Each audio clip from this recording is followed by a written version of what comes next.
guys, what's up? Welcome back to my channel, and today I'm going to be showing you how to make embroidery patches.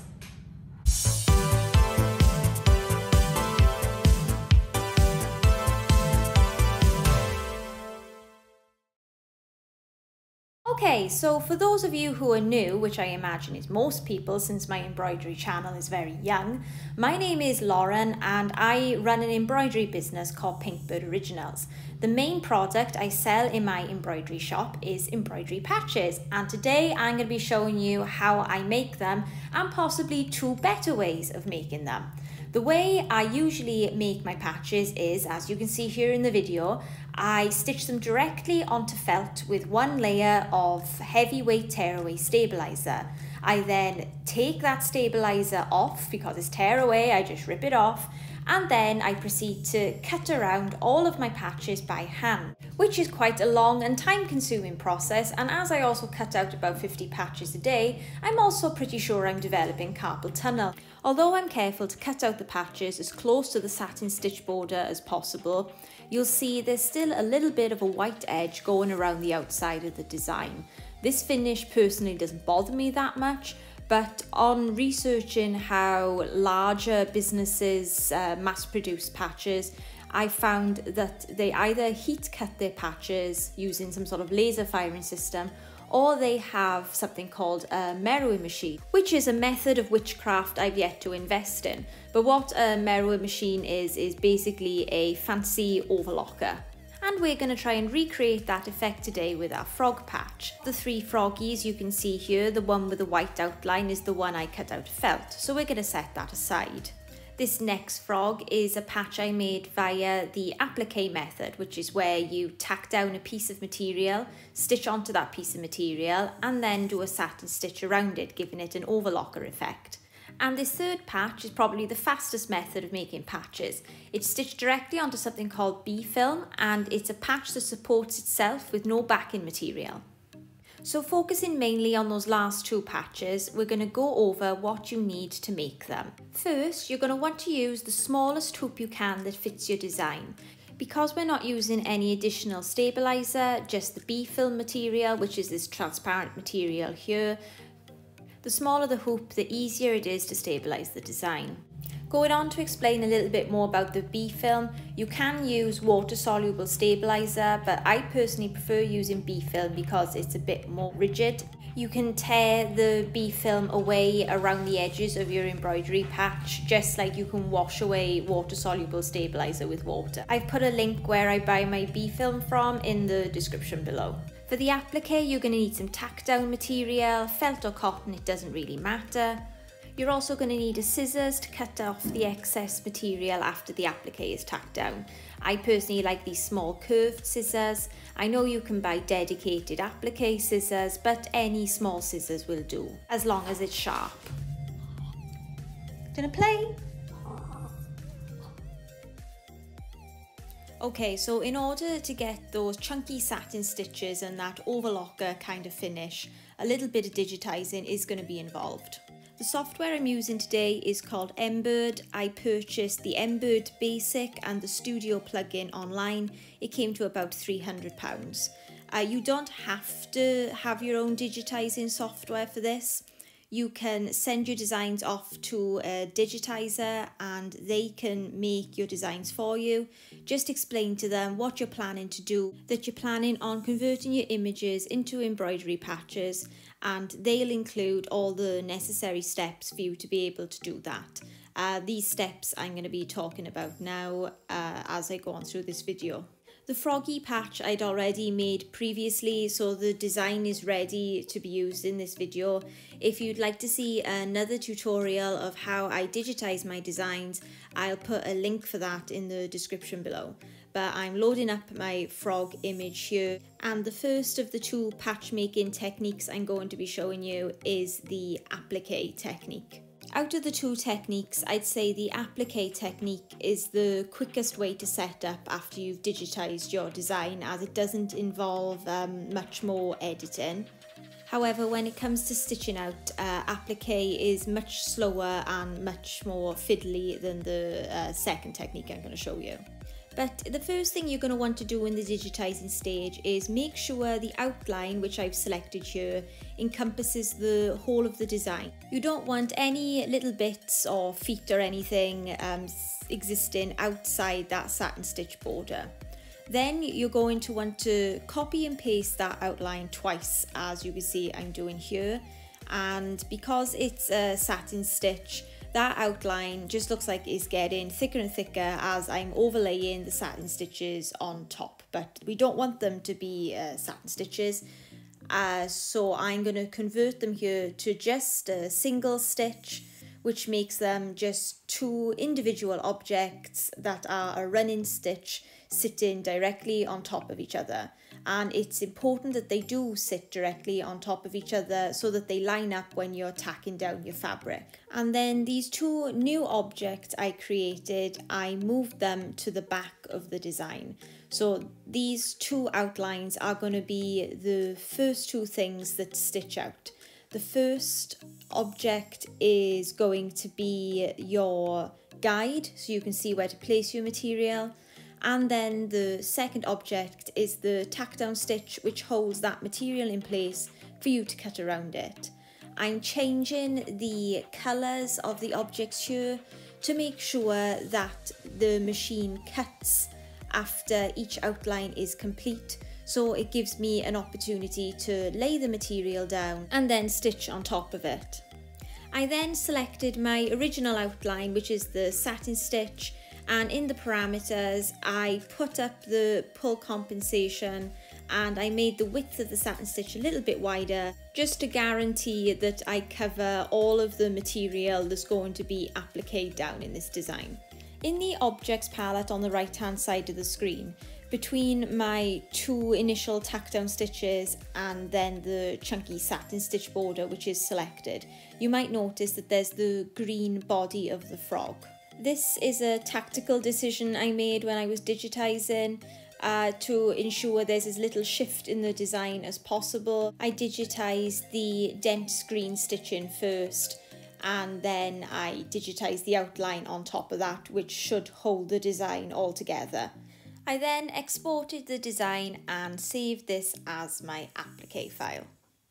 The next thing I'm going to show you how to digitise is the same design but for B-film without any applique. So you're just putting the design straight onto that plastic film I showed you earlier. You're not going to be using any additional stabiliser. The design is basically going to be self-supporting. And in order to do that, the first thing we do is remove all of the extra little gaps underneath the frog's eyes and cheeks that we don't want anymore. When I digitised this design, I put holes under his eyes and cheeks, and this was to keep the design quite light because I stitch it onto like lighter fabric such as t-shirts, so you want the design to be as not dense as possible. Whereas when you're stitching onto B-film and creating a self-supported patch, you really need to create a strong lattice work to hold up all of the additional objects in the design.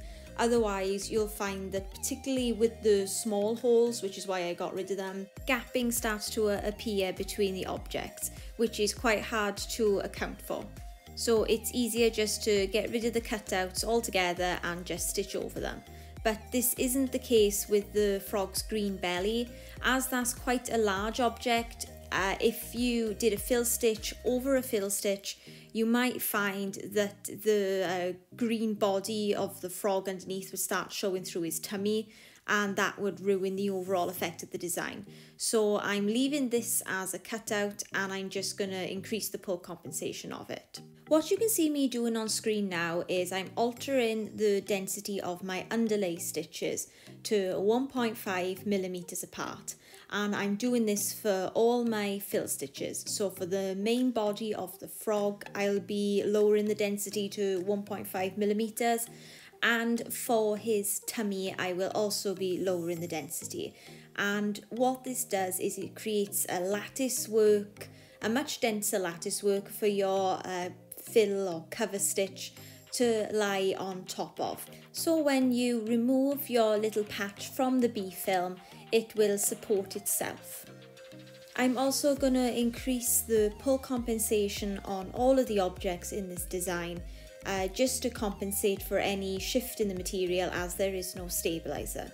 Now I'm ready to stitch out my 2 frog patches. I'm going to be starting with the applique. I have 2 pieces of the B film, and there is a rough side and a smooth side. You're going to want to place your 2 layers of B film rough side to rough side and place them on top of the hoop. Press the hoop down and make sure that the 2 layers of B film inside the hoop are pulled taut and that there's enough tension within the hoop. It should be as tight as a drum. I placed my hoop into the embroidery machine and I loaded my first design onto the machine. You can see here that the positioning stitch is in a lighter blue and the tack down stitch is in a darker blue. And what I want to do here is I want to program in 2 stops. The first one after the light blue and then the second one after the dark blue. And I do this by hitting the little hand, moving on to the next colour and hitting the little hand again. And what this does is it makes the machine stop after each object or each colour is stitched out. I was then ready to sew out my patch, so I hit sew in and I adjusted the colours and threads on the embroidery machine so that the colours corresponded with the needles they're running from.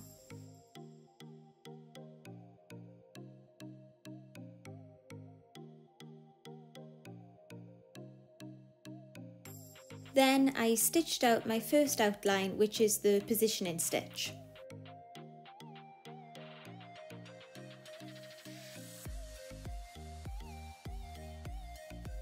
Then I took my square of felt and placed it inside the hoop, making sure that the positioning stitch is completely covered by the felt. Then I set the machine to go again and it stitched out the second outline, which was the tack down stitch. Some people like to use spray adhesive to hold down their materials, but I personally don't recommend that, just because the glue can sometimes gum up your needles and cause issues or just make the needles wear out quicker. If you're worried about the security of the fabric, you can always very carefully hold it down at the edges, being especially sure to avoid that needle. The machine has stitched out the outline and now we're going to take our small sharp scissors and cut around that outline. This is the part that's really fiddly and the part that I don't particularly like about applique from an embroidery business point of view, because it takes such a long time and you're always worried that you're going to snip into that little outline and have it unravel. But this fortunately worked out okay, and once I was finished cutting it out, I took my embroidery hoop and I put it back on the embroidery machine. I put the embroidery machine to go and it continued to stitch out the rest of the design.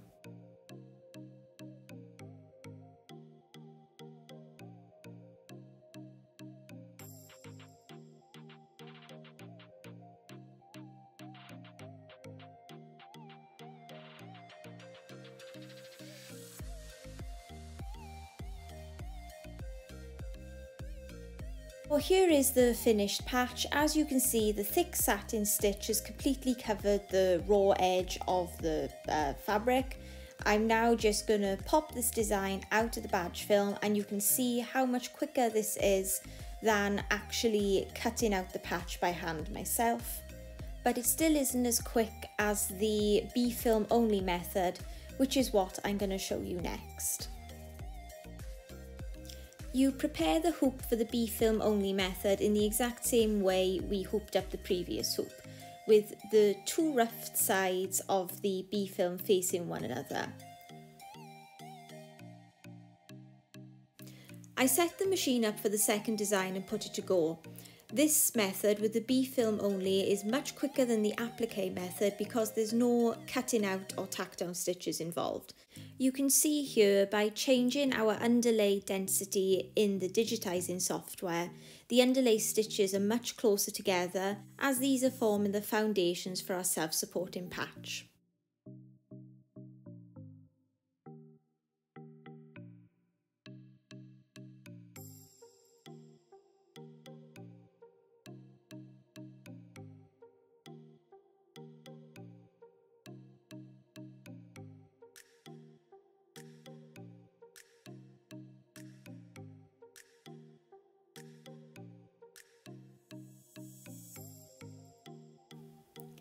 And this is the finished B-film patch. It looks very similar to the applique patch, and you remove it from the B-film in the same way. And that's all it is to it. That's how you make embroidery patches without having to splash out on a mirroring machine to get those overlocker finished edges. That's it for today's video. Thank you so much for watching. If you like any of the products featured in today's video, I do make them to sell on my online shop, pinkbirdoriginals.com. If you'd like to find out more information about the materials I use today, such as the badge film, I will put a link for that down in the description below. I try and post a video once a week about running a home embroidery business or making little embroidery projects. So if you're interested in that kind of content, please subscribe. Thank you. Bye bye.